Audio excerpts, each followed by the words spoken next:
Hello! It has been a little while since I did any sort of video of any kind for this channel, because I've been very busy with all sorts of things. Work, family, new puppy, travel, just a bunch of stuff. But I wanted to, well, first of all, get back into making videos, and I wanted to try doing this sort of dev walkthrough, not walkthrough, but like a playthrough of some of my games with just sort of some dev commentary about like the design and the development of them and stuff. And I know there's a bunch of other games that are more popular and would probably be more interesting to have dev commentary for, but I thought I would just try this out with the Pony Factory.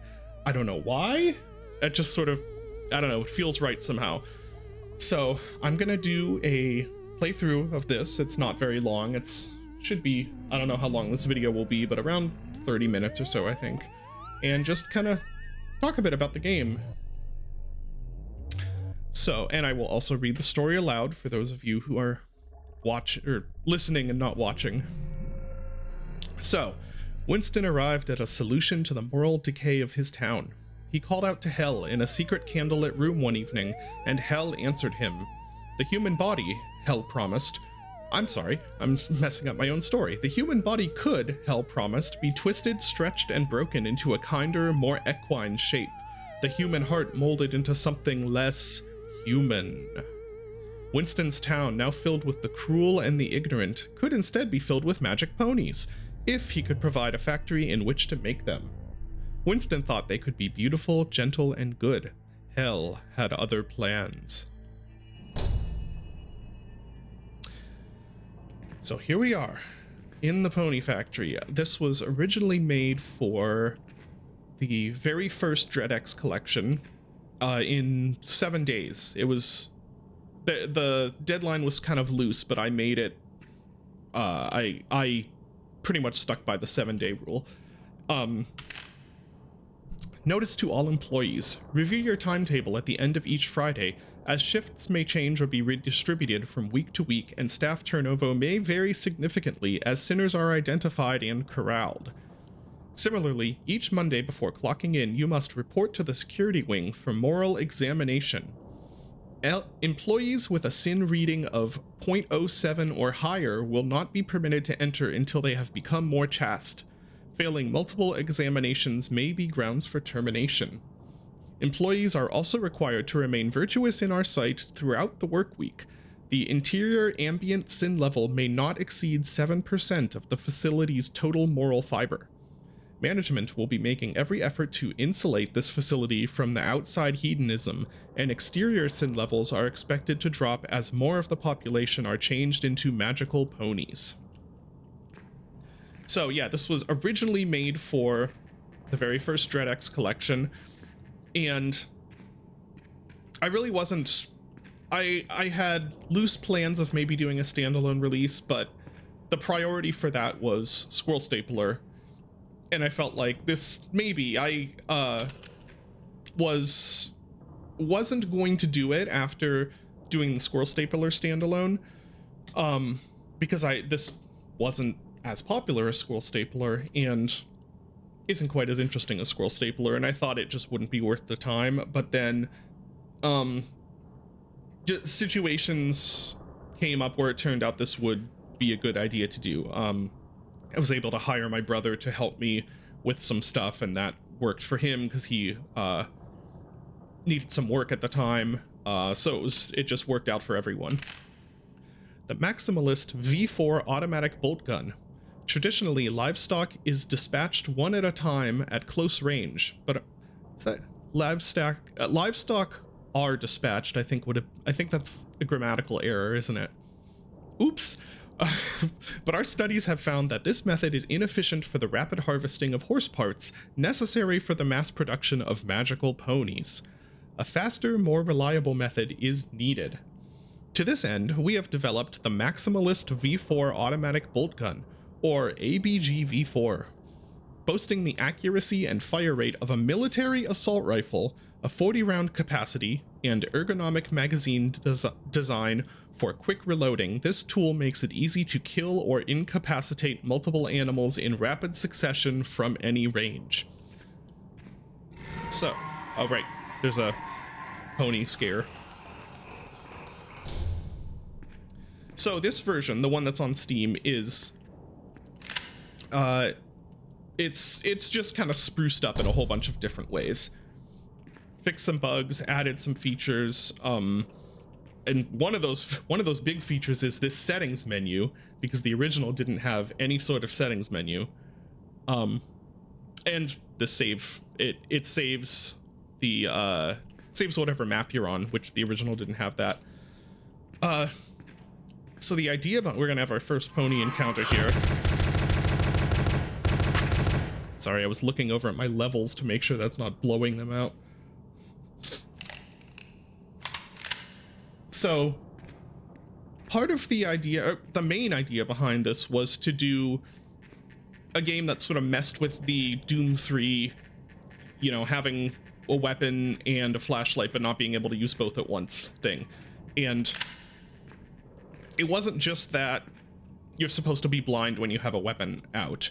It's that when you have a weapon out, you're supposed to be using like things like the muzzle flash, the sparks the weapon is making. I am going to turn down the game volume just a bit.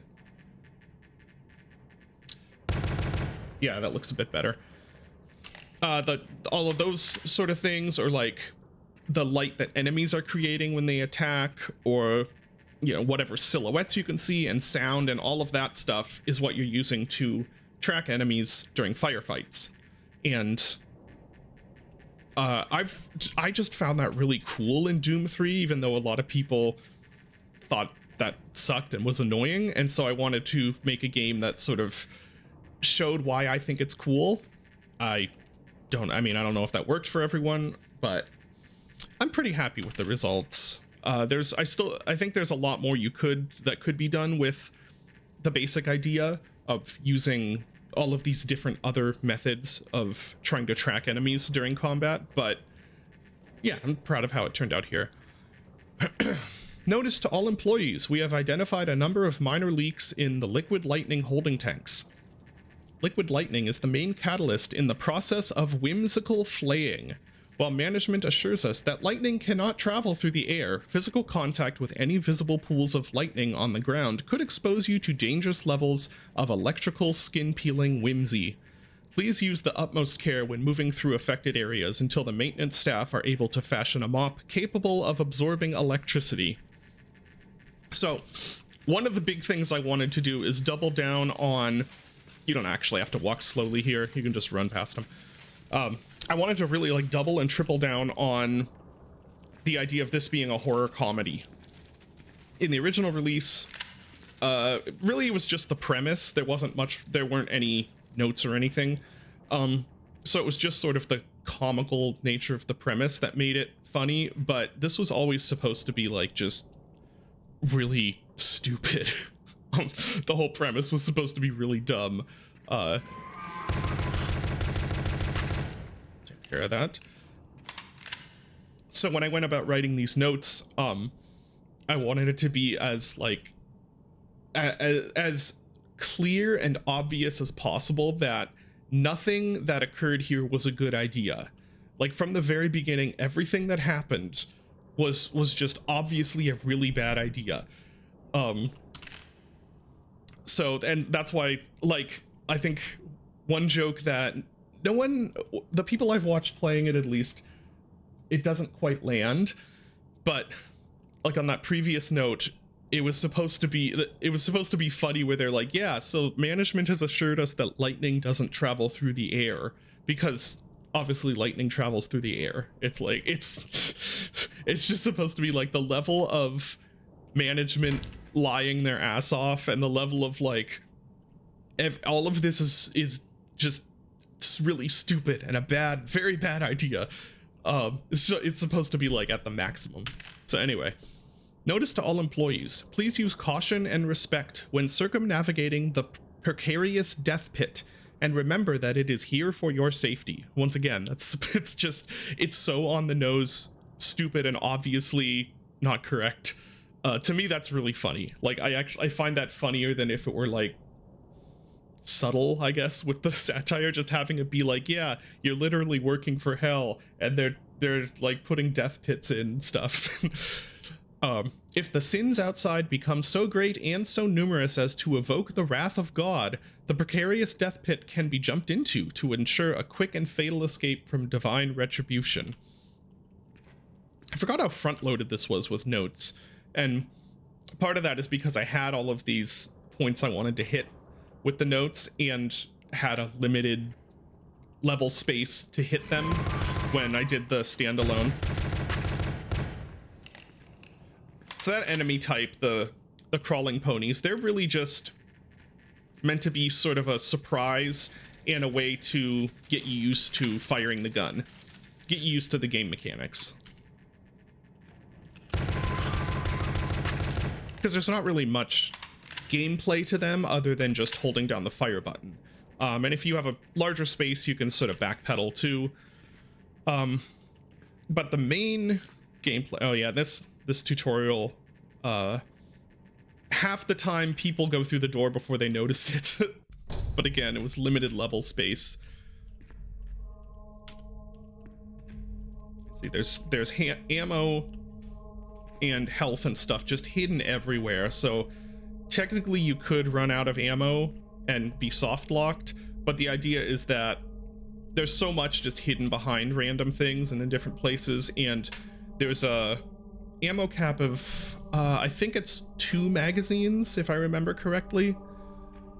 So you're supposed to pretty much always be able to backtrack and hopefully find something, and I don't think I've ever seen anyone not be able to move forward, because basically what happens is, like, so since the magazine cap is so low, it's only 2 magazines for the bolt gun. Even if I see this ammo here when I come through the door, I can't pick it up. So that's sort of a way of making it so that you're not able to just hoover up all the ammo and then waste it at some point. You have a limit, so you're always like, I don't know if I'm explaining this well, but it makes it so there's not really, hopefully, ever a point where you've sucked up all of the ammo and then wasted it all and aren't able to go back and find that ammo again, if that makes any sense.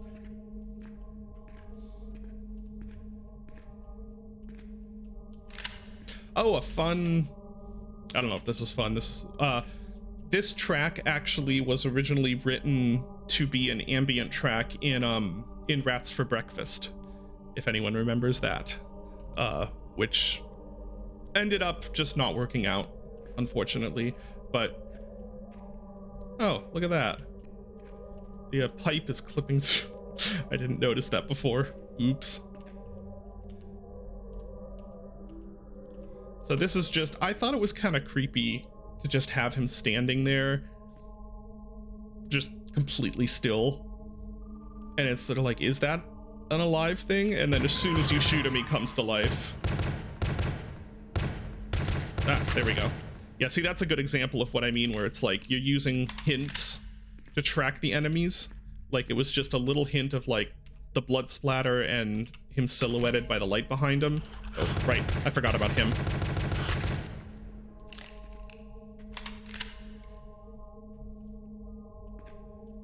So now I could go grab this. Then I'm back up to full ammo. It's supposed to be like a little touch of survival horror scrounging, but in the context of a very linear corridor shooter. Here we go. These guys are the enemies. The combat was actually designed around you fighting. Not so much in hallways like this, but in more open areas. I wanted to make the combat sort of like fighting the Marines in Half-Life. It did not quite get there, but that's why they move around a lot. They were supposed to be like moving around on like getting behind you and so you get that sort of like great, you're moving around the arena and the enemies are moving around the arena a lot, and That's what makes like Half-Life 1, like fighting the Marines, so much fun. My fellow creators, excuse me. I will try to answer the many questions I've received as quickly and thoroughly as possible, but I'm sure you will understand that I am merely human, and addressing all your concerns will take time. That said, regarding dress codes, employees are reminded that no religious iconography of any kind may be worn in the workplace. As the management is hell itself, such displays go against our fundamental company values. Signed, Winston, the CEO. Once again, not subtle satire in any way. It's just completely like anyone with a functioning brain should have known that this was all a terrible idea.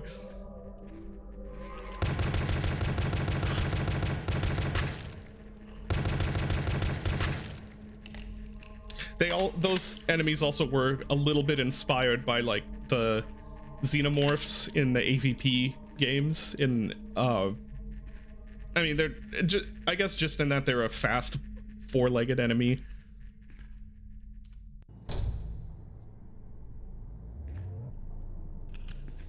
Yeah, this is a bit of a lighter level, because even though each level is like black and white and dark and moody, there is some variation. Like in this, I don't know if this will come across in video, but the ambient light level is set so that you can actually see a little bit in pitch dark, because this level's supposed to be feel a little bit more open to the outside. You have these windows with sunlight coming in and stuff like that, and that sets up the player for the next level, which is much darker, feeling kind of different and interesting. Whereas if we went from one super dark underground level to another super dark underground level, they kind of feel the same. That was the idea, at least. I'm good on ammo. Let's read the... Listen, I don't care how you do it. Shoot them, stomp them, hit them with a big stick. I don't care. If you see a squirrel in here, it dies. No exceptions. I don't know how they're getting in, and I don't know how in the name of hell itself they're so organized, but they are damn organized, and they seem to be targeting our machines and infrastructures specifically. I am well aware of how insane this sounds, but the squirrels want to destroy this facility before we've even finished a single pony. Stop them. Signed, Winston, the CEO. And yes, for everyone who guessed, that is explicitly supposed to tie this to Squirrel Stapler. That and another later note.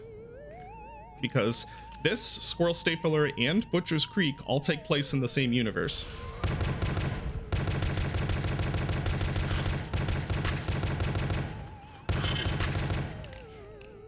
So right here, this guy, hold on. Yeah, that kind of worked. That guy was added with the standalone version. In the original release, it was just the two runner ponies. So the idea there is that since there's two of them, two of the runner ponies, they're supposed to like push you back a little bit, while the ranged guy, that gives the ranged guy a little bit of an opportunity to run around and do unpredictable things. Again, it didn't quite work out. The AI is not quite what I was trying for, but it works well enough. Just going to top off completely for this. Oh, health too. For this next encounter. And this is like the one that is supposed to really showcase the back and forth, or like combat. And it doesn't quite work because while they do like, hold on, while they do push, like sort of push in on you and give you opportunities, and give you opportunities to push in on them and stuff, you kind of end up just hiding behind here, popping out and shooting them, which is still kind of fun, but yeah. Grab this health. I believe there's some ammo. Was it back? Yeah, there's some. It's just ammo everywhere. I think I put some back here also. Yeah. Oh, and there's some right there. It's just hidden everywhere. So again, the idea is you're supposed to, if you need ammo, you can always backtrack and find it. That's the idea, at least.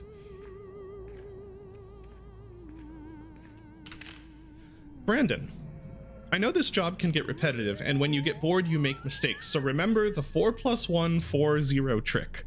4 hooves and 1 skull go to the pony maker, where they will be grafted onto a fully prepped sinner by way of Hell's pony magic.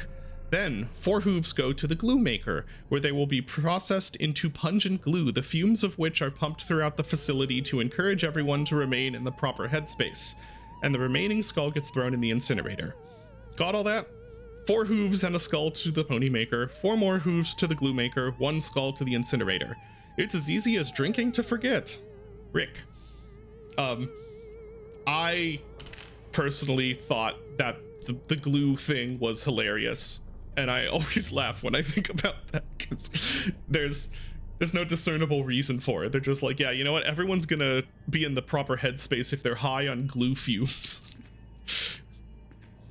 This is why I'm not a professional comedian, because the stuff I find funny is generally that's not opinion held by other people. Right. My fellow creators, in just 1 month, the pony maker will be finished, and we will be activating the current stock and swinging into full production. This will naturally require us to increase the rate and reliability of our sinner acquisition. Since the townsfolk are proving significantly harder to acquire now that our activities are widely known, several assembly lines will be immediately transitioned over to the building of the Pony Tank. This ingenious hoof-powered weapon of war, adapted from sketches by the great inventor Frederick Flint Stone, will allow multiple ponies to chase down wayward sinners from within the protection of a great pony head, and to hurl magic projectiles if the situation should call for it. It will be great. Please refer to the new posted schedules for new shift assignments. Signed, Winston, the CEO. Another great example. So, the sentence, "it will be great," is, I don't know why I find that funny, but I feel like, to me, following up the big, long, like, run-on sentence before it was just, "it will be great." And so I was very close to taking out the thing about Frederick Flintstone, and so there's a couple ways you could take this. Either Winston, the CEO, is just making up stuff, like pulling stuff out of his ass, and it's just like, yes, this is it's Frederick Flintstone. That's the guy this is based on. Or kind of the way I originally intended it is, the joke is, when you fight the pony tank at the end, which is what you fight, by the way, the final boss is the pony tank, you notice that it's just them, like, it's just a big skull they're wearing and running around. So it's like the vehicles in the Flintstones, where they're like foot powered, so it's kind of like, what's the point of it? Yeah, and this is all just further proof of, like, it's probably good I'm not trying to make my living as a comedian, because that's the sort of stuff that I think is funny and other people just think is stupid.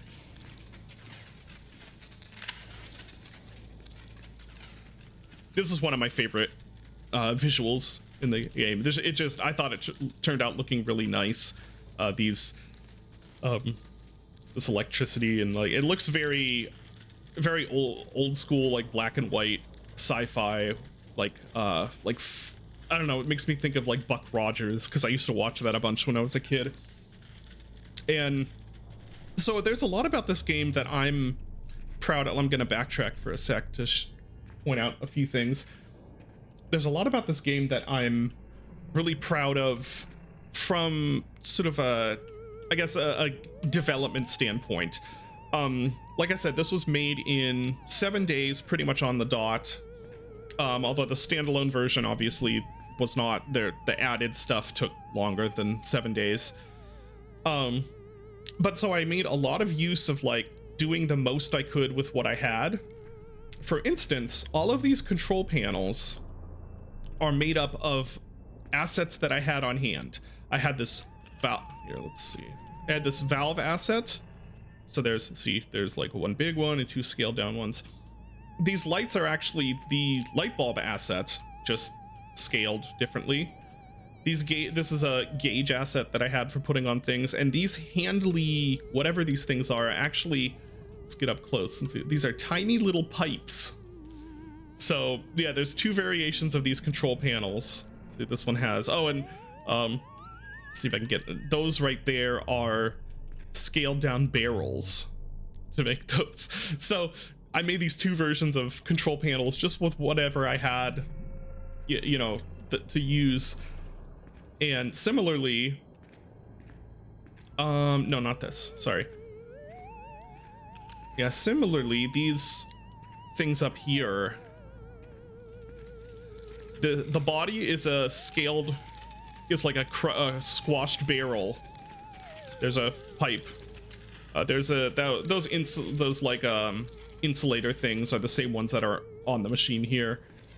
Got the gauges, more pipes. And yeah, that's what all of the different control panels and stuff are made out of. And I was kind of proud of that.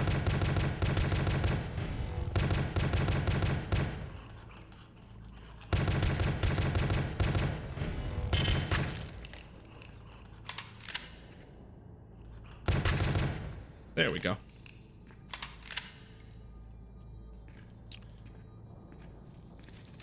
Top off on the ammo. This is another room that it didn't quite work how I had wanted. I'll show you how I had imagined it playing out, which is that you come in and then you're having to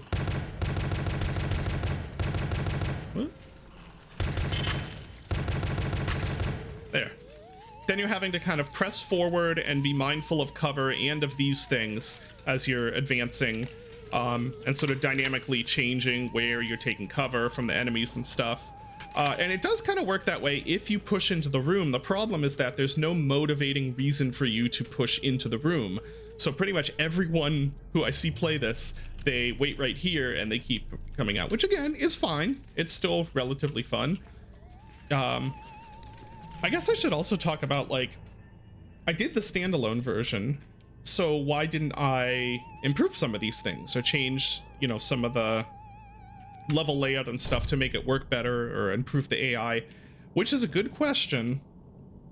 And there's a couple of reasons for it. First one is just purely practical, which is that because of the nature of my brother's needs, it kind of had to be out quickly. So the idea was to take what was there and give it all the stuff it should have, like the settings menu, controller support, fix some problems, fix some of the balance a little bit, and release it as a several dollar game, rather than taking it and turning it into like a $7 or $8 game.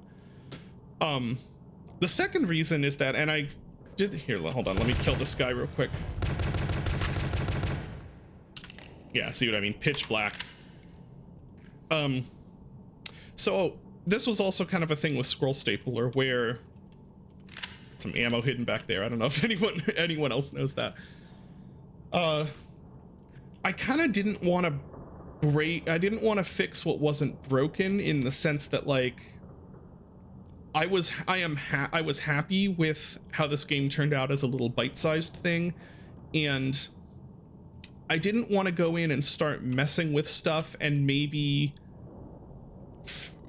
hurt something that I wasn't aware it was gonna hurt. Maybe that sounds kind of stupid, but like I didn't want to start going in and start like really reimagining everything and turn it into a different experience, when even though the experience didn't hit all of the notes that I'd originally intended. I feel like it works pretty well for what it is.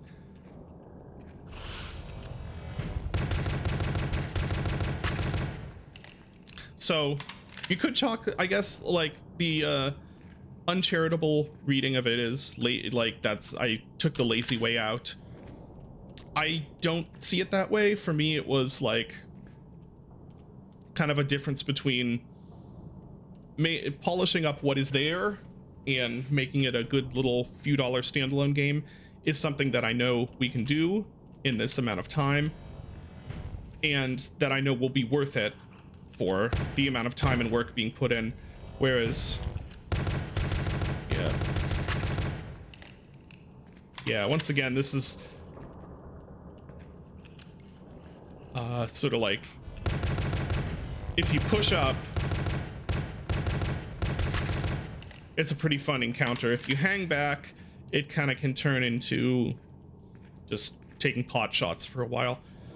But anyway, so it was sort of a difference between like a game that could exist and would be worthwhile to exist for everyone, and a game that might theoretically be better, but also probably wouldn't be worth putting in that time, as opposed to putting that time into something else. And that's oh, right, there's health back here, but I'm good. That's a big part of the trick in doing this for a living, as opposed to doing it as a hobby, is that you have to be aware of where your time's going and whether it's going towards something that is going to be worth it or not. And yeah, the whole point of this staircase is just to start building tension, because one of my favorite tools that I've been using on stuff since Dusk is the idea of taking away an expected stuff, something expected, like combat, and having that be a tension builder, because you're like, where's all the ponies? Like, where you get an idea as the player of the rhythm of like how encounters take place and how frequently they are and stuff, and then you take that away, you start the ambient track up again, and it's like, oh, you're just waiting for something to happen, and it, you know, builds tension. Mark, I have received your concerns. As you know, there is an immense amount of excess sin extracted during our processing, and all that sin needs to go somewhere. To that end, a specialized pipeline carries the sin from this facility out into the forest, where it harmlessly percolates into the groundwater supply. I understand from your report that the sin levels in this same forest recently spiked for no discernible reason. But management assures me that this spike is most likely a natural phenomenon and is certainly unrelated to our waste sin pipeline. I agree with this, and will further add that my estranged son's company is currently performing an extended observation and spiritual analysis of the forest, which could certainly be causing untold sorts of depraved abnormalities. I am confident in our mission and leadership, and I don't believe this event is any cause for alarm. Thank you for remaining diligent in your work. And yes, this is the other note that is explicitly ties this to Squirrel Stapler, which is basically just that. Oh, that's missing a texture. This is supposed to have the concrete and then the brick, and this is just brick. Huh, I never noticed that before. Interesting. Maybe an update is needed. Anyway, yeah, so the idea, like, in this universe, that for some reason sin is like a tangible waste substance that they need to get rid of, and so piping that all out into the forest may have had some effect on, you know, the person in Squirrel Stapler, and maybe had an effect on them that led to the events of Squirrel Stapler. And here's the big reveal. It's a big one of the bipedal ponies.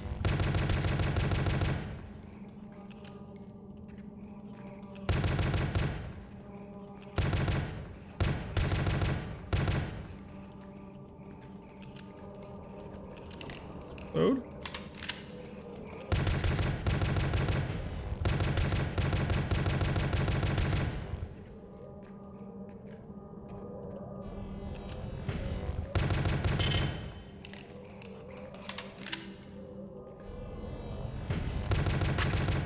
There we go. And incidentally, this is probably the encounter in the game that most works as far as what I originally intended, with the, like, being mobile around the environment, using your gun as a visual tool, and having to try and guess where the enemy is, as well as figure it out through like audio cues and lighting cues and stuff like that. This attachment allows the bolt gun to fire faster the longer the trigger is held. And this was an addition to the standalone version, because I felt like by the time you get here, the existing gameplay mechanics, it's like you're sort of tired of them. Not tired of them, but it's like it feels like this is the point where it needs to be ramped up a little or varied a little. And I liked this idea of giving you attachment that now turns it into a goofy, like it's goofy bullet hose. Right, let's read the note. The Maximalist Enhanced Fire Rate Module. Attaching an additional weapon system opens up bolt gun operators to the world of special operations. Only possible now with the Maximalist Enhanced Fire Rate Module, or EFR. Whether you're facing down a deadly stampede of bloodthirsty herbivores, or you have a single piece of livestock that requires the most definitive possible treatment, this versatile modification will unlock the full potential of your ABG V4 as the ultimate in tactical long-range animal husbandry, which again is one of my favorite jokes in this whole game. It's the idea of tactical long-range animal husbandry. And this is something that no one would ever get, and I don't know why I did it, but this entire note is a somewhat reworded version of a advertisement in the what is that gun called? The oh my gosh, I can't remember it now that I'm on the spot. The terrible one. Oh geez, I can't remember what it's called now. The terrible 22 pistol that looks like a weird sort of like block. I forget what it's called. My brain's not working. But anyway, there's a... Why am I going back? There's a part of the manual has always stuck with me that Ian from Forgotten Weapons reads it.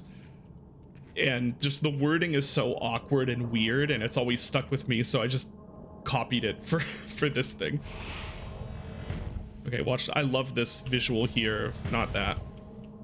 There. Yeah. The big guy just like running towards you out of the darkness.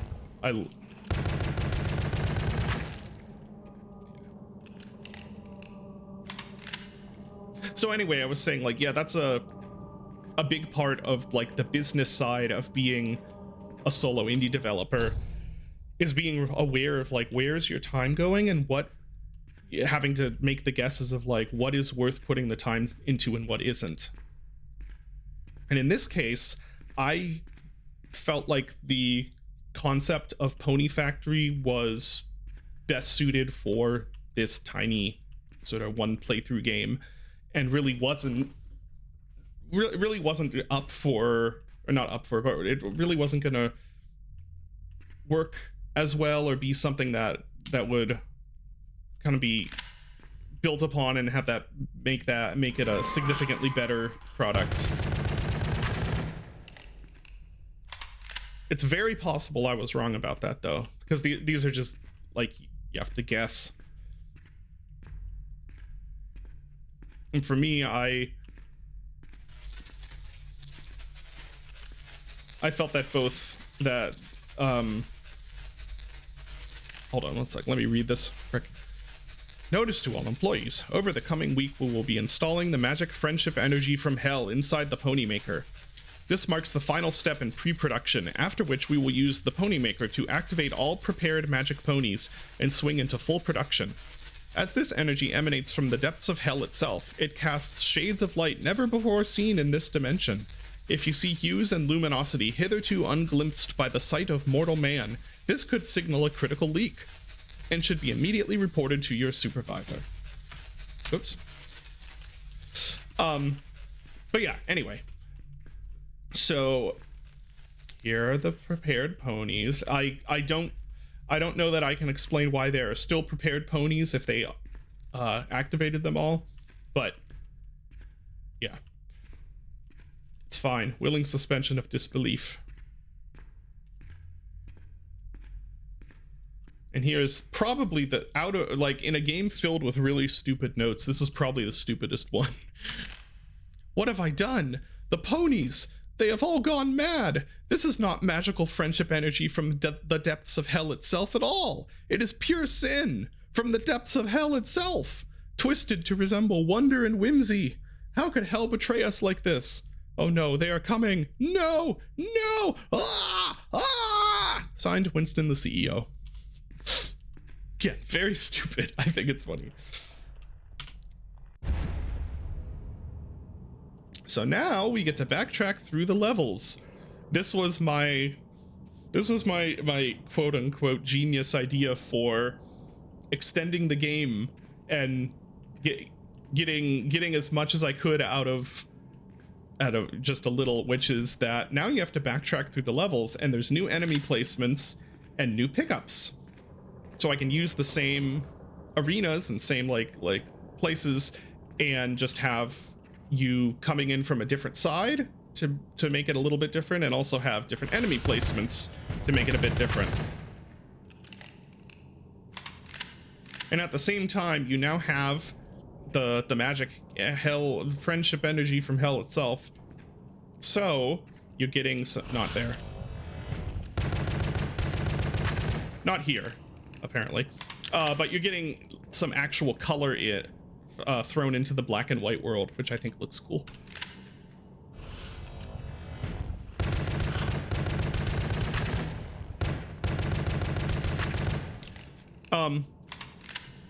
The vague idea in the original version was that you know, the thing you have is what's making things colorful.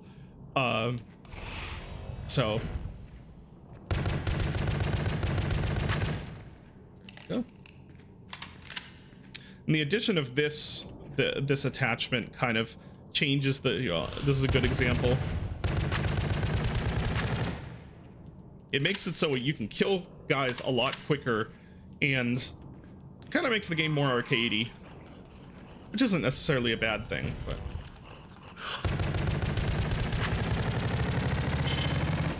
shoot. That was a waste of ammo.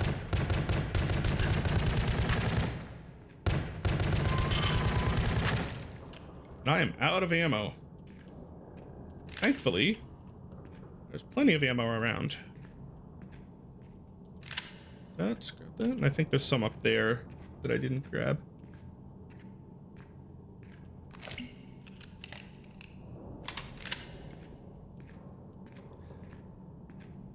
But yeah, with this one, it was like, let's just make this the best version of what was already made that we can.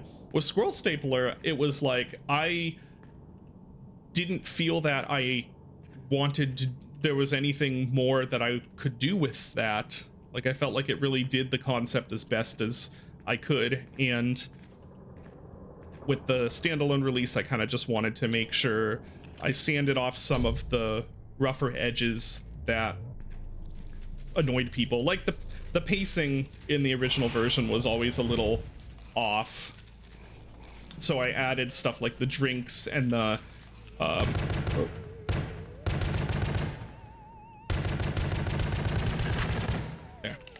and the rare double squirrels and things like that to make it go a little bit faster, so you didn't, because whenever I watched people play through the original version of Scroll Stapler, I could always see right about like day 4, it's like the momentum had just ground to a halt. So I thought about decreasing the number of days, and then I decided I'd instead just kind of make the process a little bit faster. But hey, that's Scroll Stapler. That'll be for if I do a playthrough of Scroll Stapler and comment on it. I love this room, and with the colored light. I don't know, it just looks... Oh, that was a terrible dodge.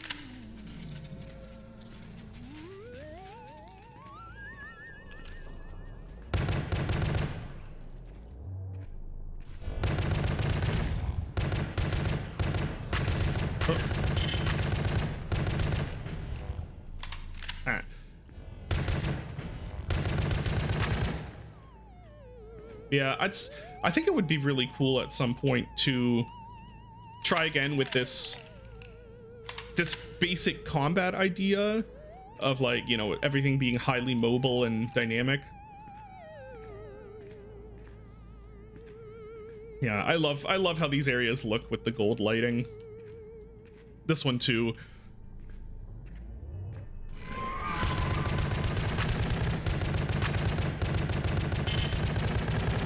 Oh. And if you notice, there is a little beep notification when you're almost out of ammunition. Which is, I just took that from Doom 3. I always thought that was really cool. In Doom 3, I was like, you got this little notification when you're about to, when your magazine is about to run out. All right, there's 2 there.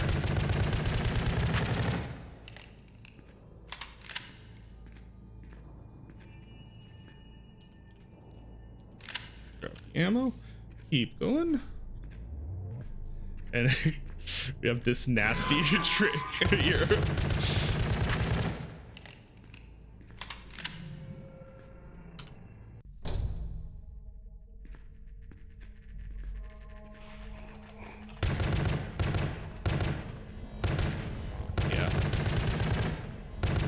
Yeah, his shots can't go through there.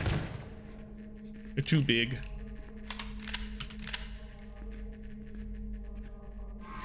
Oh, right. I forgot that I put a guy there in the standalone version.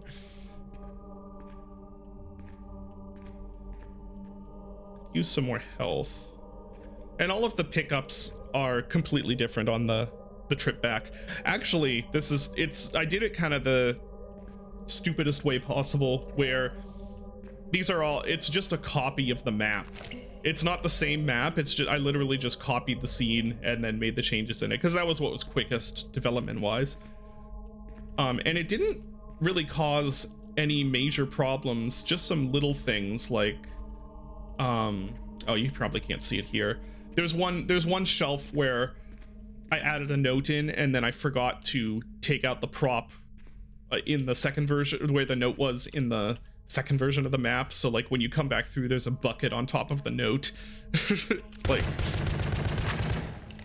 that's another thing that would be easy to fix with a patch.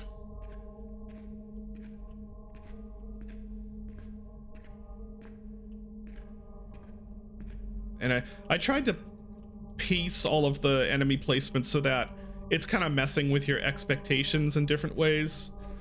Like this guy here, I just tried to make it so it's like, what would the player be thinking if they're trying to be a smart ass and they're like, ah, I know when they're gonna show up. What would be the opposite of that?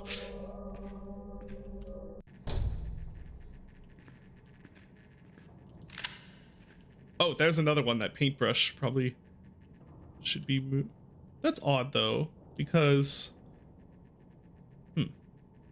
maybe I added that in the standalone. I can't remember.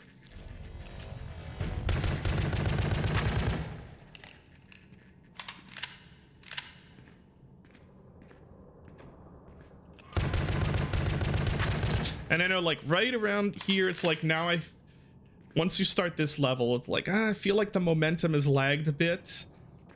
Like, but we're almost to the end. So, like, it gets a little, like, okay, we've seen what we're doing, but only a little bit left. And yes, that guy is there just to push you into the pit if you're not, you don't really aren't thinking about what you're doing. It's really close to the level start. So, like, if you fell in the pit, you would just have to start back at the beginning of the level. So I thought it was fine to pull a dirty trick there. Right, now, this is fun. You just get to unload into him. Ammo there. So you can take the shortcut and just jump down back here. If you go around this way, there's a bunch of ammo right over here. Well, by a bunch, I mean there's 2 magazines. So you get a little bit of a reward, although there's a bunch there. So maybe no one's ever low enough on ammo that they would want to go that way. But the idea is that if you do take the long way, you get a little bit of a reward.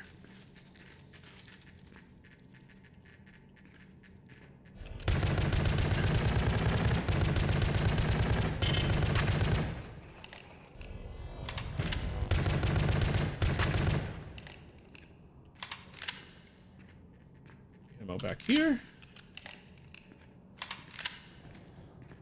Yeah, I've realized recently that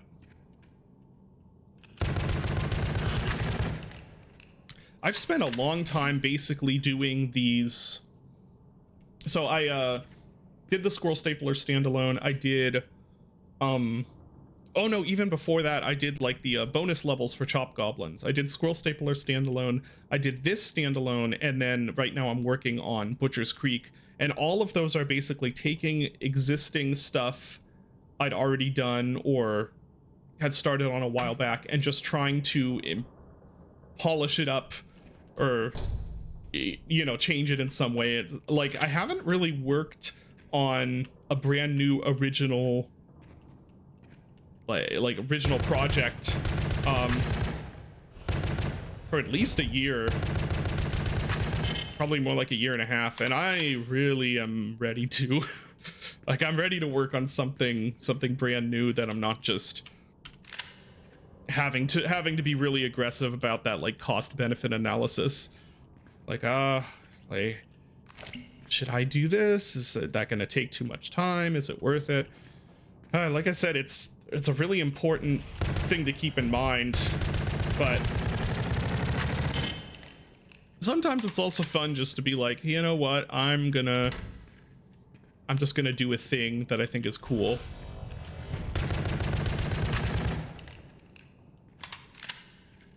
And there is some of that in that, like, Butcher's Creek especially, there's all sorts of little things I added because I'm just like, oh, this would be cool. Like, you can kick doors down. There's no reason to, but it felt right. Like, you should be able to kick doors down. I don't care that it's a pointless feature. I'm gonna add it. All right, and we are coming up to our boss. The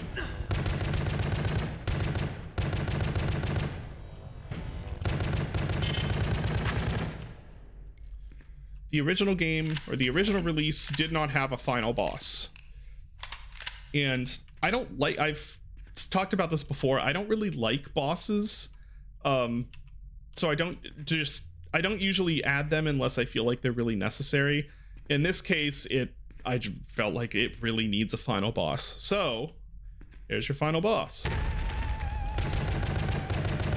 The Pony Tank.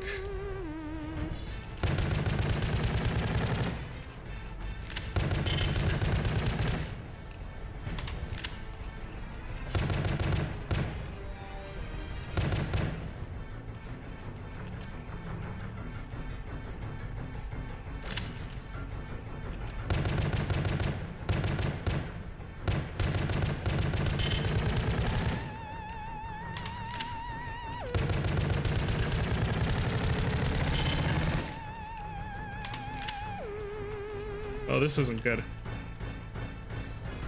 Ooh, this is, yeah.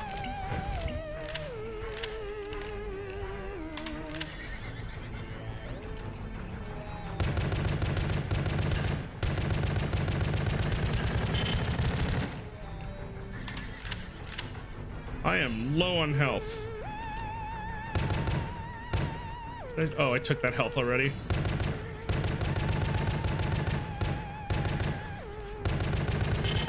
Oh, not there.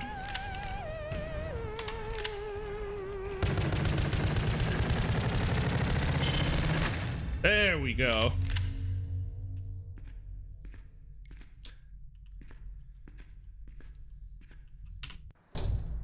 And now you get to be outside because you've been inside for the whole game. So I wanted to have this moment of, like, you're now out in the, comparatively speaking, bright sun, and you have the, you know, the sense of, like, open air and stuff. I like doing contrasts in games. My big the thing that I always follow is the idea of context, where it's like, if you want to do something, like in this case, it's like, okay, I want to have the player come outside into an open area and have that feel really sort of freeing and bright and relatively happy. So the way you make that work to maximum effectiveness is you consider what context that is happening in. So it's like if I came in this door and it was also a bright outside area, and before that it was another bright outside, this area isn't going to feel, it's not going to have any sort of effect. But if you come into this area after being in a dark, enclosed, claustrophobic space, it kind of makes it work better. So that's why I like doing contrasts a lot, because contrasts tend to set you up really well for each thing kind of working to maximum effectiveness. The man smiled as he walked through the abandoned parking lot away from the pony factory. He'd found and stolen the source of the pony magic and escaped with his life. He'd done what others thought impossible. And now he would succeed where his father failed. With the power of hell at his fingertips, he would create his own pony army, far larger and greater. All he needed were victims to transform and a factory in which to do it. Hell had planned all this, and it smiled too in anticipation of what was to come. All right, so that is the pony factory. I don't know how long this video is, but and there's some other modes. These are, let's do lights out start with. Oh no, let's not do lights out to start with. Let's do casual. Each one of these is just like trying to wring as much value and replayability out of it for people as possible. So like if you're really into the pony factory, this one's fun because it makes it so you don't have to reload. So and it starts you off with the fire, with the attachment, so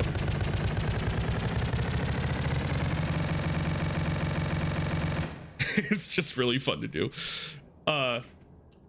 Anyway, yeah, so trying to give people as much value as possible. So there's some other modes you can do if you're really into the pony factory, but yeah, for the most part, this was an experiment in trying to do as much with as little as possible in a quick amount of time, and I'm pretty proud of how it turned out in that sense.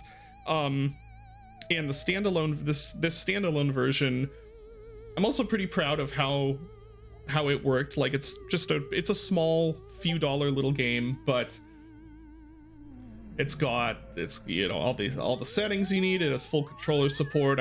Yeah, I'm happy with it. This is not my favorite of the games I've made, but I'm still very proud of what I did with it. And if you enjoyed this sort of me playing through one of my games and commenting stream of consciousness thoughts, let me know.